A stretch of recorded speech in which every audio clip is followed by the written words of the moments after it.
My name is John Chisholm. I'm going to be talking about the increasing customer use of the self-service website presentation for my business communication class for spring 2014 for St. Pete College. The overview of this project is to decrease the password reset phone volume that is processed by the HRO phone group. This is going to be done by implementing a procedure that's already in place for several customers. The result will be an increase in the customer use of the self-service website and a corresponding increase in phone agent. The primary goal of this project is to increase the customer use of the website.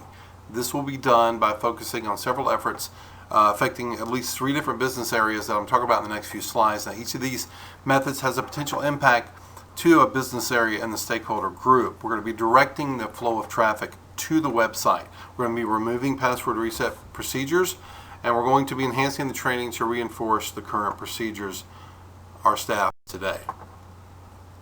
Now, this is a circular project. Everything feeds off each other for this to work properly.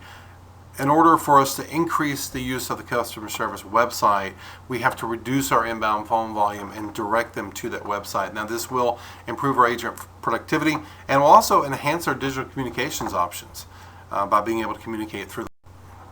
The HRO group took 76,772 phone calls during the first quarter of 2014. Now, I put the following chart together to kind of show you how it breaks down. On a daily average, the light blue is password reset, the dark blue is payroll, the green is benefits. As you can see, password resets took a large percentage of the number of calls that we took each day.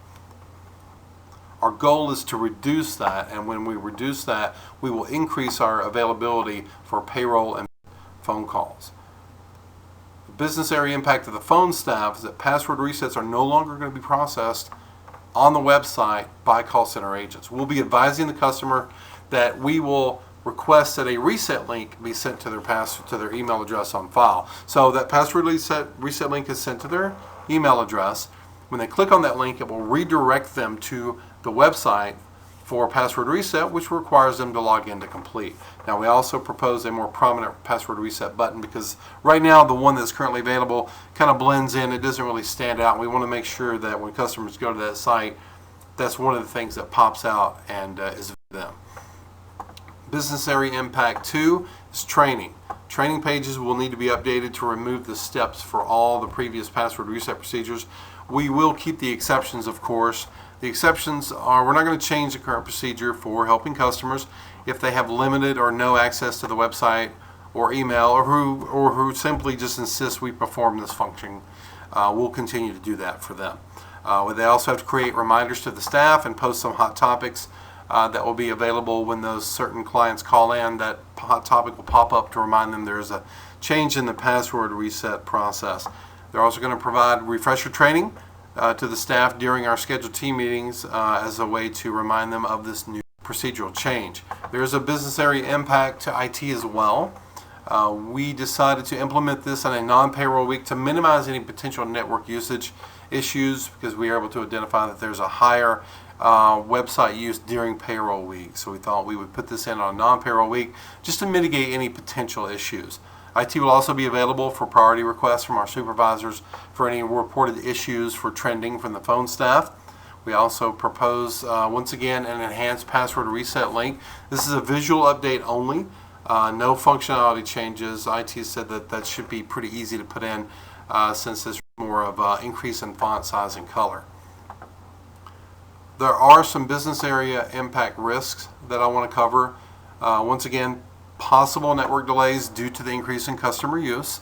Although the IT has said that that's very, very low risk, it's still some potential there. We may see an increase in our email requests, which would require additional staff be cross-trained and placed into that queue. We will definitely see an increase in productivity when the phone volume drops a little bit. However, that could result in reduced need for staff on a continual basis if we don't have a corresponding increase in volume. The reduction in customer satisfaction and service is a possibility. Anytime that there's a change, they don't really like it, and sometimes they do fill out the surveys with dissatisfaction and getting different levels of what they perceive as different levels of service when it's really just a change in There are some benefits to the business area as well, though I'd like to cover. The reduction of inbound password reset phone volume.